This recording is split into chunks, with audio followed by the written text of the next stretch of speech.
Hello dear students, welcome to my class. Today I will continue the remaining part of the chapter. This is Jody Phones from class 8th NCERT English. Dear students, here you can see this is the part 5th. If you want to understand part 5th, it is must for you to please go through from part 1 to 4. Only then you may understand the story. Let's continue our story from here.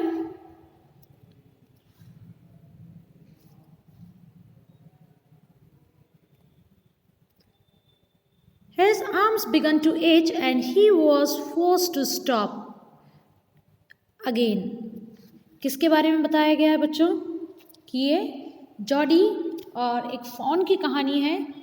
उस फ़ॉन को Jordi के father के poison को कम करने के लिए फ़ॉन की mother को मार दिया जाता है और बाद में जॉडी को उस पर बहुत ज़्यादा दया आ जाती है, इसलिए जॉडी उस फ़ॉन को वापस लेकर के आना चाहता है. और जब जंगल में वो उसे ढूंढ लेता है तो ये उसके आगे का पार्ट यहाँ पर बताया गया है.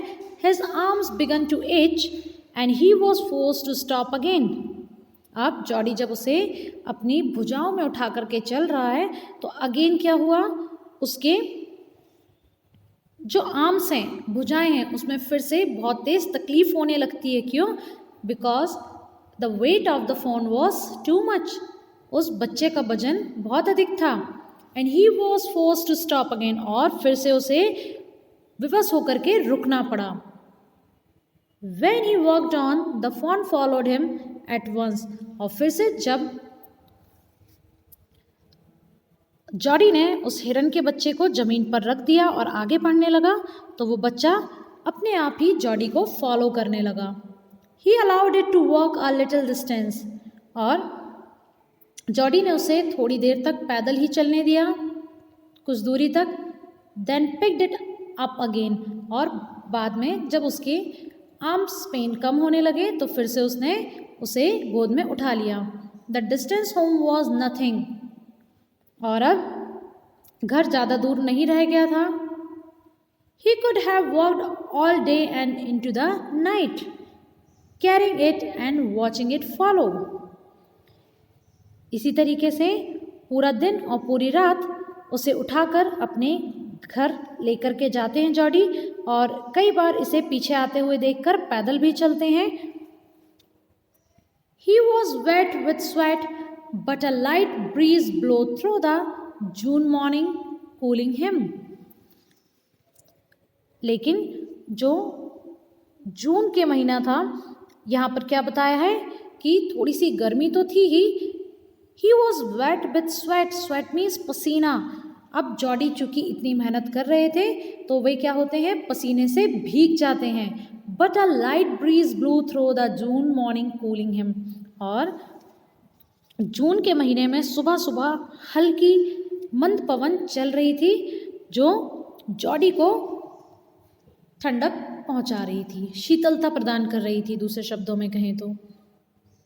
The sky was as clear as spring water in a blue china cup. और आसमान को देख करके क्या लग रहा था, आकाश इस तरीके से साफ था मानो कि चीनी के नीले कप में चश्मे से जल भरा हुआ हो. He came to clearing.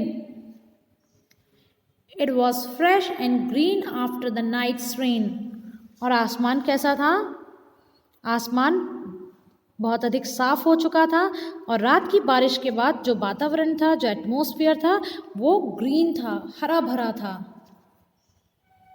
He fumbled with the ledge and was finally obliged to set down the phone to manage it.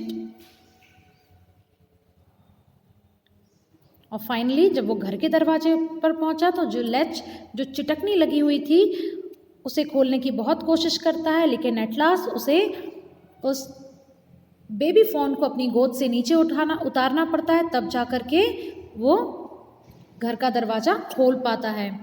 Then he had an idea. तभी उसे एक आइडिया आता है. He would walk into the house, into Penny's bedroom with the phone.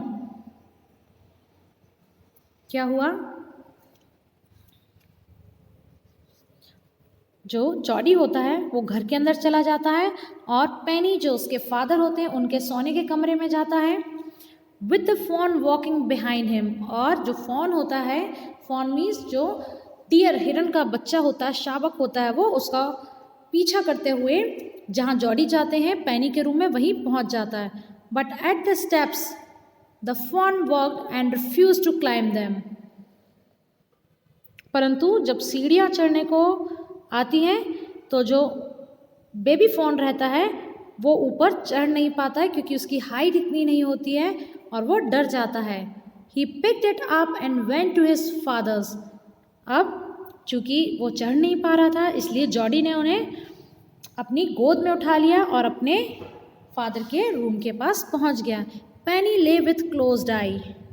और पेनी it means जो father थे Jordi के, जिनका नाम पेनी था, वे वहाँ पर आंखें बंद करके सोए हुए थे।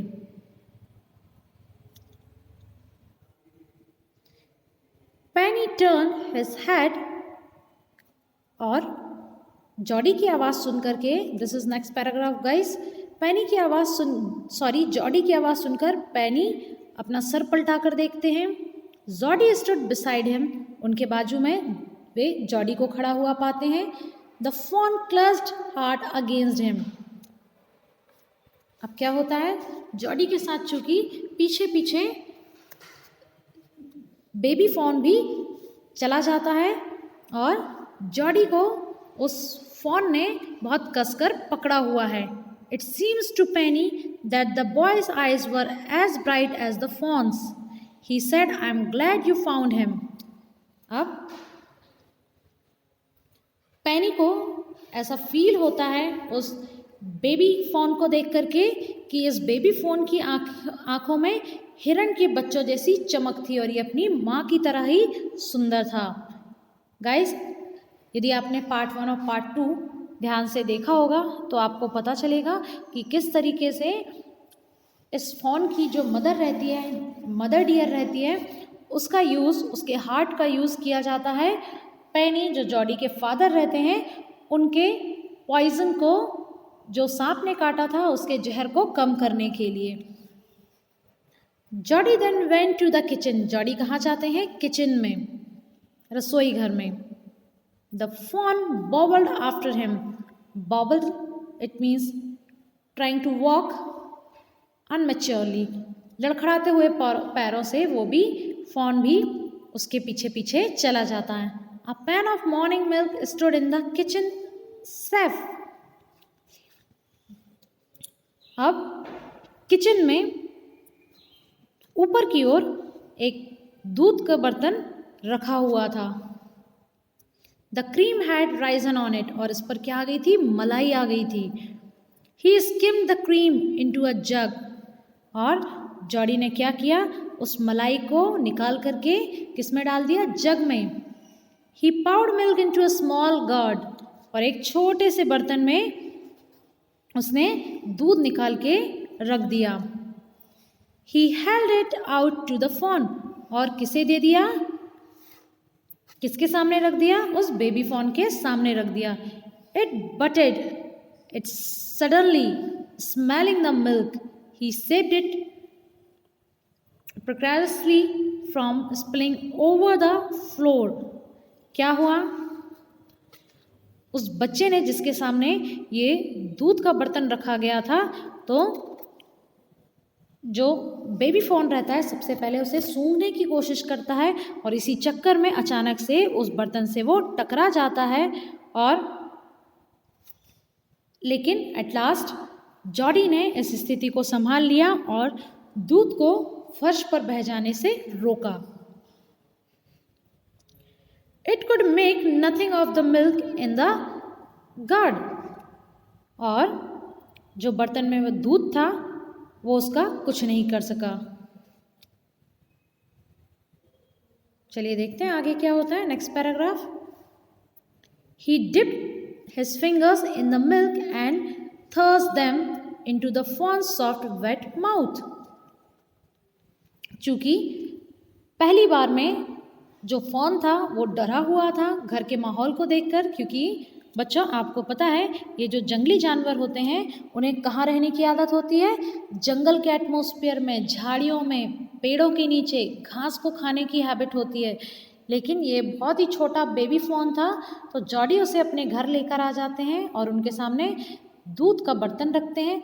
लेकिन अज्ञानता के कारण जो बेबी फॉन रहता है वो इस मिल्क को पीने से मना कर देता है।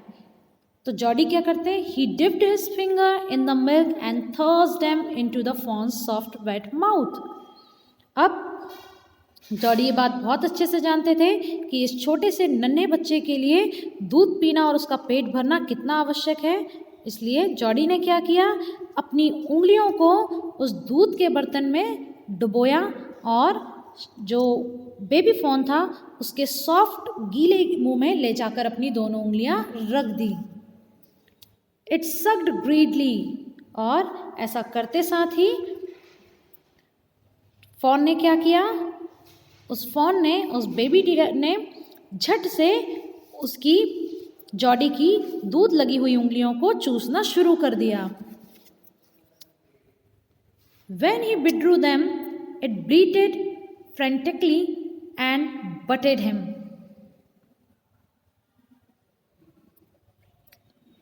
Frantically, in an excited manner, उत्तेजना के साथ, एक्साइटमेंट में। और जैसे ही जॉडी ने अपनी उंगलियां दूध से बाहर निकाल ली तो एक्साइटमेंट में जो बेबी फॉन था उसने क्या किया? उसने जोर से ब्लीटिंग, इट मीन्स चिल्लाना शुरू कर दिया, मिमियाना शुरू कर दिया अपनी आवाज़ में, और जॉडी को टक्कर मारने लगा प्यार से। He dipped his fingers again and as the fawn sucked, और जॉडी समझ गया कि ये बेबी फॉन क्या चाहता है।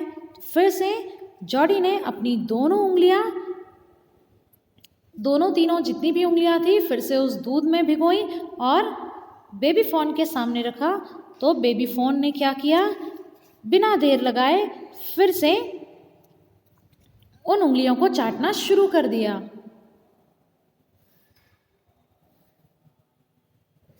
He lowered them slowly into the milk, और धीरे धीरे क्या हुआ?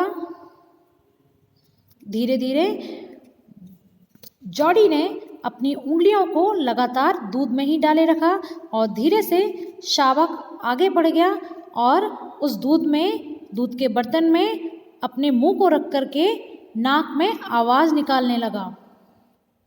द फॉन ब्लू एंड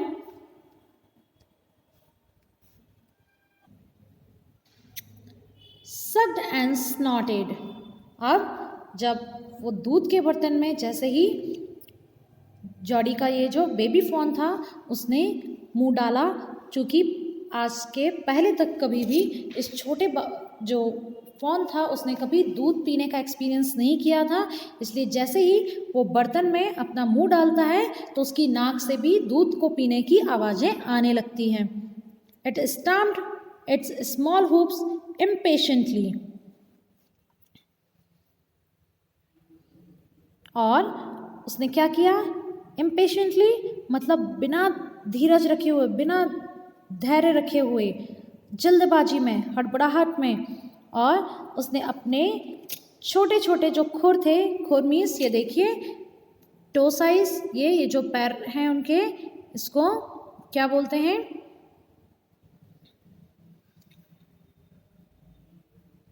देखिए यहाँ पर स्मॉल हूप्स, ये जो पैर हैं हूप्स, वो जमीन में रगड़ने उसने शुरू कर दिए।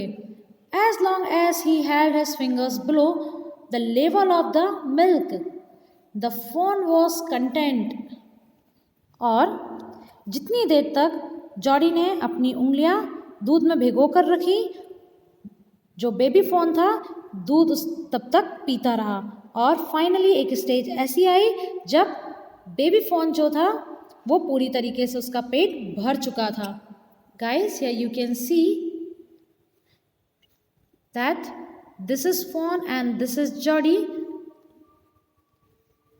How both of them are trying to talk to each other, and this is the pot of a milk. ये देखिए किस तरीके से जॉडी ने, ये देखिए मिल्क लगा हुआ है जॉडी के हाथ में, अपनी उंगलियां इस बर्तन में भिगो करके उस फ़ोन को पिलाने की कोशिश कर रहा था। चलिए आगे देखते हैं। इट क्लोज्स इट्स आइज ड्रीमली, और जो इस वक्त जब जॉडी उस बेबी फ़ोन के मुंह में उंगलियां रखकर दूध पिला रहा था, तो जो बेबी फ़ोन था वो किस तरीके से रिएक्ट कर रहा था, उसने अपनी आंखें ऐसे बंद कर ली थी जैसे वो कोई सपना देख रहा हो। It was ecstasy to feel its tongue against its head. Ecstasy, it means happiness, प्रसन्नता। और जॉडी को अपने हाथ पर उसकी जीभ का जो स्पर्श था, तो जॉडी को कैसा लग रहा था? प्लीजेंट, ecstasy, प्रसन्नता का आभास हो रहा था। It's a small tail flicked back and forth.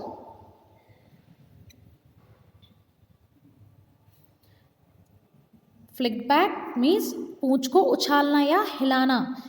अब ये जो बेबी फॉन था, जॉडी के एक्सप्रेशन देख करके अपनी पूंछ हिलाने लगता है खुशी के मारे। The last of the milk vanished in the swirl of foam and gurgling. Vanished, disappear. ये देखिए वैनिश्ड, क्या हुआ? एट लास्ट जब दूध खत्म होने पे आया तो जो बेबी फ़ोन था वो